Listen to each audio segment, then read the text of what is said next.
truth. Let us have this moment, our youth. Let us have this moment of truth. Let us have this moment, our youth. 'Cause all my time goes so fast. I hope my life slows so this can last. All my time goes so fast. I hope my life slows so this can last. Ain't nothing better than watching you smile.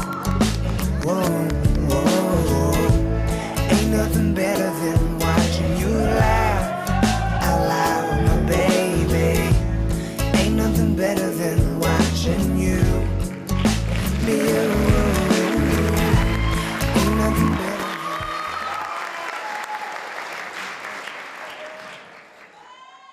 Well, thank you very much, Latifah and Paddy. Those absolutely lovely speeches and very heartfelt. Round of applause for head boy, head girl.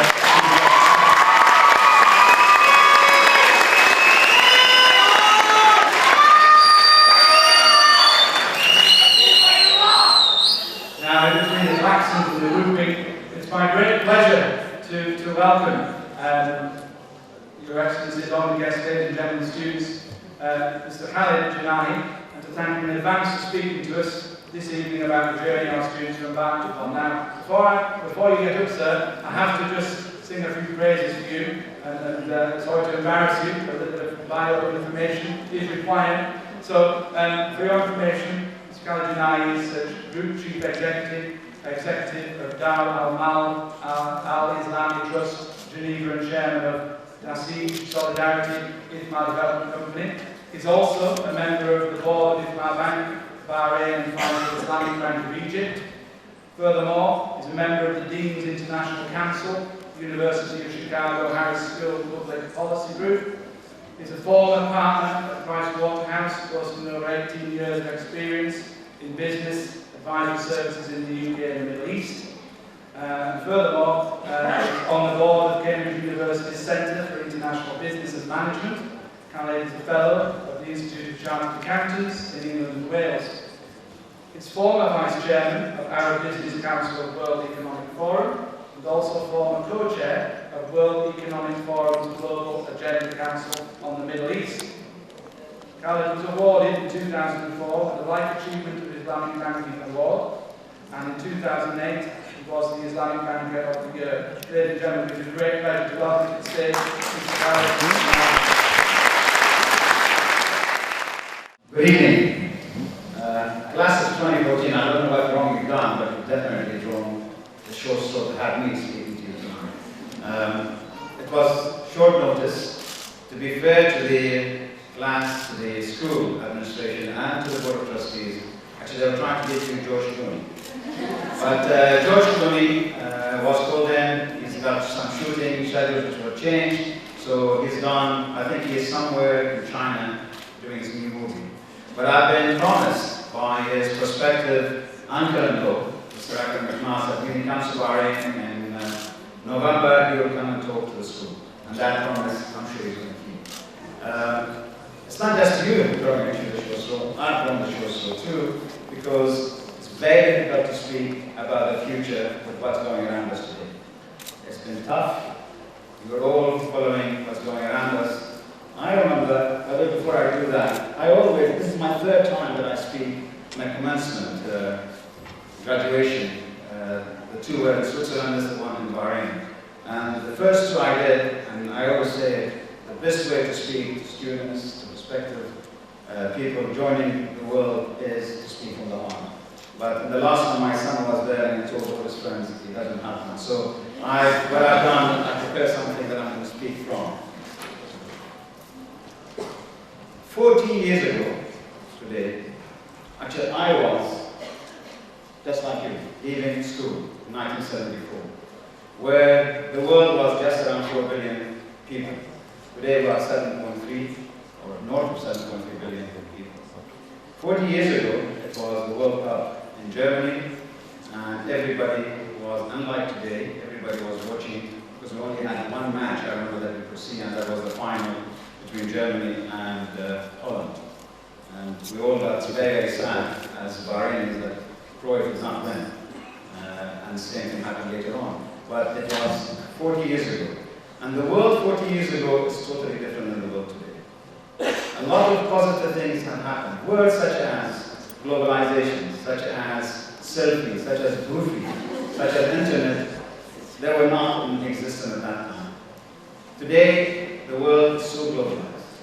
In the last one that I did in Switzerland, the world is so international today. I'm just looking at you guys. I mean, it's so international that I had this young man, his name was Tom, or his name is Tom, where his mother is Brazilian, with basically parents being immigrants from China. His father is American, and his parents were immigrants from Turkey. So I was being, as usual, trying to find out about this guy. I said, how do you identify yourself? So he says, when I play football, I'm Brazilian. I'm so good. When they talk about my brainy thing, then I'm Chinese. When every week I go to my strength, then I'm American. When we speak about love and passion, I'm Turkish. And when people think I'm boring, I'm Swiss. So that is the international. So that tells you how international things are today. The world has changed so much. I remember, just to share this with you, when I joined Price Waterhouse in 1979 in Manchester, in a building called York House, York Street, in Manchester, 300 people were working there. I was very proud to be at that time. I was the only non-white, non-British person out of the 300. And that was 1979. By 1983, unfortunately, I lost that privilege of being the only one who was not white, not British, because then suddenly it changed. We had people coming from different walks of life, from different countries. The world has changed so much from then to today in terms of the globalization factor. So being in a globalized world is unlike the way we were when we started going to life after leaving school. It is all the mess we're in today. And unfortunately, I got to tell you this because as some of the people sitting in front here, they will tell you, if I don't say that, then I'm not being true to myself and to you. The world, the mess it is in today, we are responsible. We got you where we are today, and it is a mess. It's a big, big mess. Unfortunately, and it's tough luck, you guys have to fix it. You guys have the challenge and the opportunity to take us to real world, to take us forward. It's a transition. We're going to go through a big transition. There's the words that you're going to hear, such as middle class, deterioration of middle class over the past 20 years. It's not a big, big time away. You've got to bring it back. It's the transition period that the new generation coming has to bring that middle class back to life, because without middle class, we will not have a real economy, we will not have a real country, we will not be going forward with the way we've been developing in the past 40 or 50 years. So that is a big, big challenge. Look at it positively, don't look at it negatively. That is something that you got to work on, and work on very, very hard. I remember when I graduated from school, we were around just north of 800 people in Bahrain, in the secondary school. Today, I think, I stand to be corrected, we're over 10,000, 5,000? We're over 5,000, including private schools. We're over 5,000. So that, altogether, over 5,000.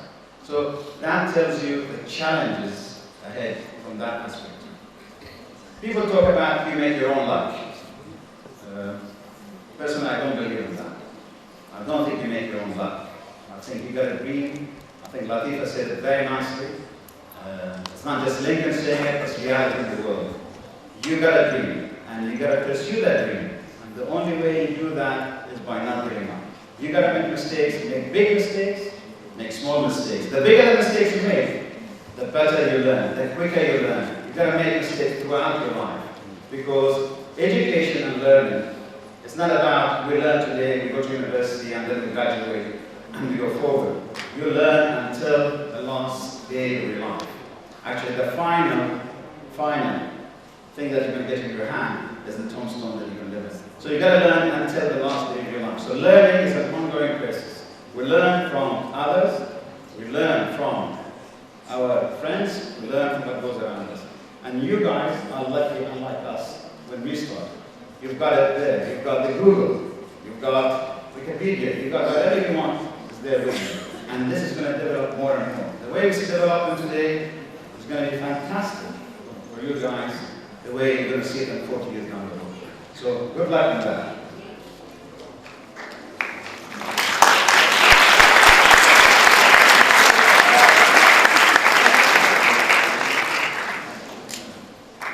Now I'm going to say a few words that some of the people sitting here will not. I want to say this, and this is something which comes from the heart. We're all born equal. You got to believe that we're all born equal. And we got to have equal opportunity in this world. From your man who works at home to the biggest person in this country, we're all equal. But we have to be given equal opportunity to go forward. And the only way we go forward is by competing with each other. And that is what brings in the current word. I've got Brian Gosselli here who believes in this word, and that is meritocracy. Meritocracy, I don't see that word really spoken about, tackled, and implemented in this part of the world, in the Arab world. That is a much most important thing that we need to put our heads together, because meritocracy truly brings you forward. You got to say what is in your heart.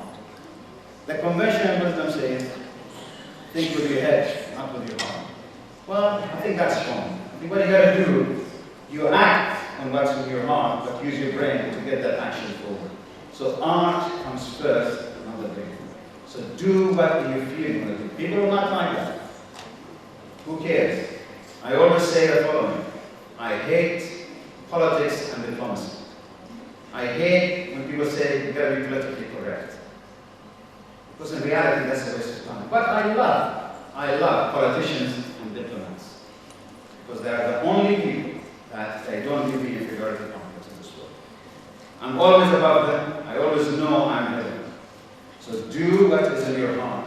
Don't do what other people think you should do. You do what you want to do. Pursue your dream. Live this life. It's a fantastic life to live. And why should you be hypocrite to yourself? Never be a hypocrite. When I say, because being a believer in God, I believe that majority of the people will go to the lowest part of hell, as much as I'm not in that situation, because hypocrisy is, majority of the people have the word hypocrisy in the way they deal with things.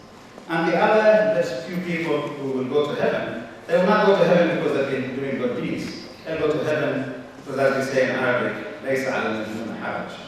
Okay, so anyone who's insane, God is good enough for you to put into heaven regardless. So you, for God's sake, try to go to hell or heaven by doing what you want to do, what your heart wants to do, not what other people want to do.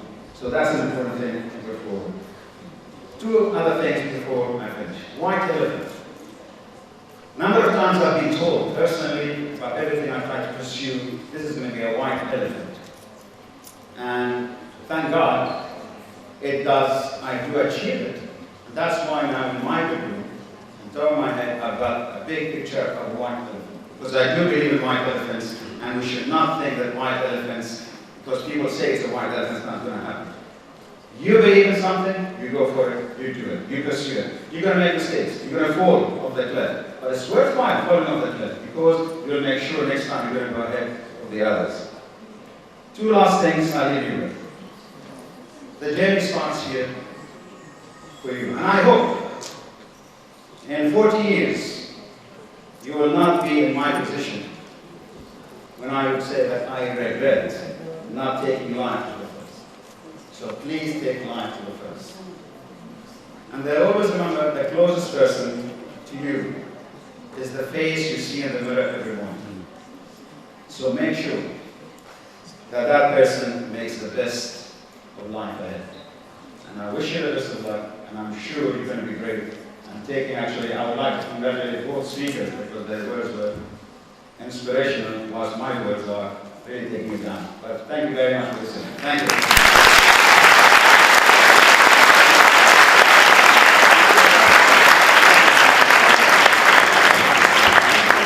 Well, thank you for those wise words, Khalid Janahi. I would now like you to stay on stage because you're going to help us give out the awards to all these students.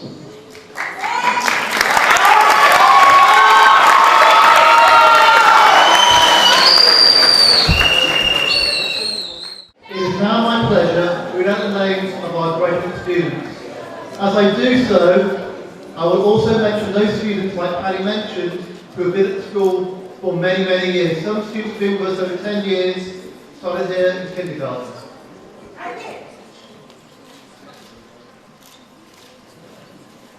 Sarah Abbas.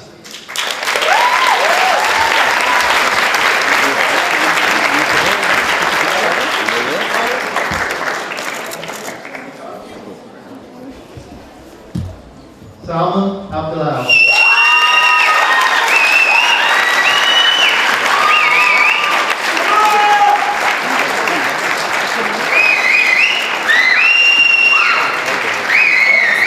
Aisha Abdul Qadir.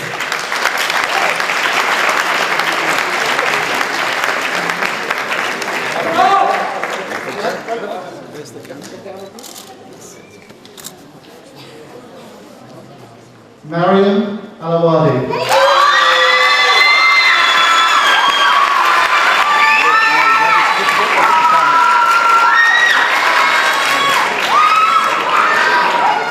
Abdullah Al-Balushi.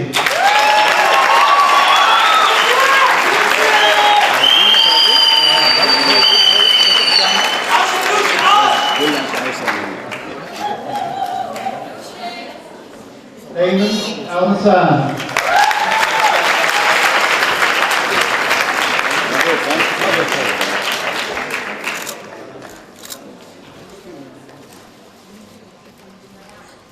Ryan Al-Hafi.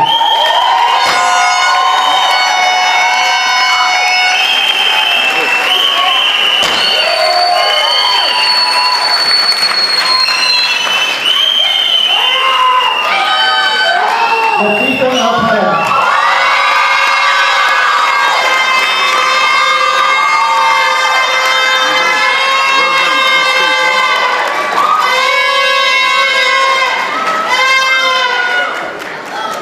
Giselle Ansari.